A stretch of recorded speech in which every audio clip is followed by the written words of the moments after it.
Room on the Broom by Julia Donaldson, illustrated by Axel Scheffler. The witch had a cat and a very tall hat and long ginger hair which she wore in a plait. How the cat purred and how the witch grinned as they sat on their broomstick and flew through the wind. But how the witch wailed and how the cat spat when the wind blew so wildly it blew off the hat. "Down!" cried the witch, and they flew to the ground. They searched for the hat, but no hat could be found. Then out of the bushes on thundering paws there bounded a dog with the hat in his jaws. He dropped it politely, then eagerly said, as the witch pulled the hat firmly down on her head, "I am a dog, as keen as can be. Is there room on the broom for a dog like me?" "Yes," cried the witch, and the dog clambered on. The witch tapped the broomstick, and whoosh, they were gone. Over the fields and the forest they flew. The dog wagged his tail, and the stormy wind blew. The witch laughed aloud and held on to her hat, but away blew the bow from her long ginger plait.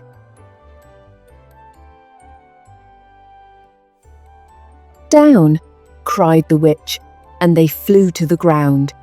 They searched for the bow, but no bow could be found. Then out from a tree, with an ear-splitting shriek, there flapped a green bird with the bow in her beak. She dropped it politely and bent her head low, then said, as the witch tied her plait in a bow, "I am a bird. Is there room on the broom as green as can be for a bird like me?" "Yes," cried the witch, so the bird fluttered on. The witch tapped the broomstick, and whoosh, they were gone. Over the reeds and the rivers they flew. The bird shrieked with glee, and the stormy wind blew. They shot through the sky to the back of beyond. The witch clutched her bow, but let go of her wand. "Down!" cried the witch, and they flew to the ground. They searched for the wand, but no wand could be found. Then all of a sudden from out of a pond leapt a dripping wet frog with a dripping wet wand. He dropped it politely, then said with a croak, as the witch dried the wand on the fold of her cloak, "I am a frog, as clean as can be. Is there room on the broom for a frog like me?" "Yes," said the witch, so the frog bounded on. The witch tapped the broomstick, and whoosh, they were gone. Over the moors and the mountains they flew. The frog jumped for joy, and the broom snapped in two. Down fell the cat and the dog and the frog. Down they went tumbling into a bog. The witch's half broomstick flew into a cloud, and the witch heard a roar that was scary and loud.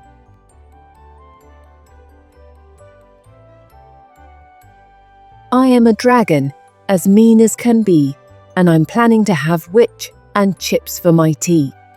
"No!" cried the witch, flying higher and higher. The dragon flew after her, breathing out fire. "Help!" cried the witch, flying down to the ground. She looked all around, but no help could be found. The dragon drew nearer and, licking his lips, said, "Maybe this once I'll have witch without chips." But just as he planned to begin on his feast, from out of a ditch rose a horrible beast. It was tall, dark and sticky, and feathered and furred. It had 4 frightful heads, it had wings like a bird, and its terrible voice, when it started to speak, was a yowl and a growl, and a croak and a shriek. It dripped and it squelched as it strode from the ditch, and it said to the dragon, "Buzz off, that's my witch."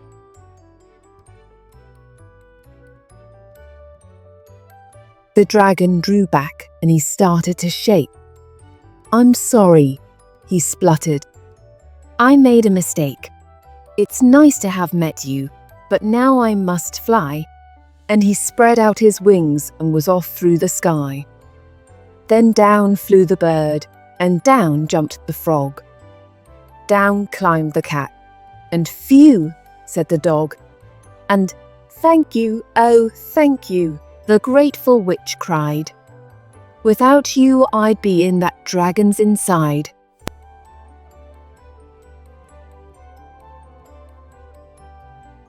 Then she filled up her cauldron and said with a grin, "Find something, everyone, throw something in."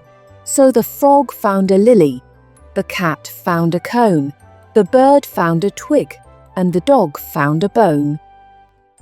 They threw them all in, and the witch stirred them well, and while she was stirring she muttered a spell. Iggity, ziggity, zaggity, zoom. Then out rose a truly magnificent broom, with seats for the witch and the cat and the dog, a nest for the bird, and a shower for the frog. "Yes," cried the witch, and they all clambered on. The witch tapped the broomstick, and whoosh, they were gone.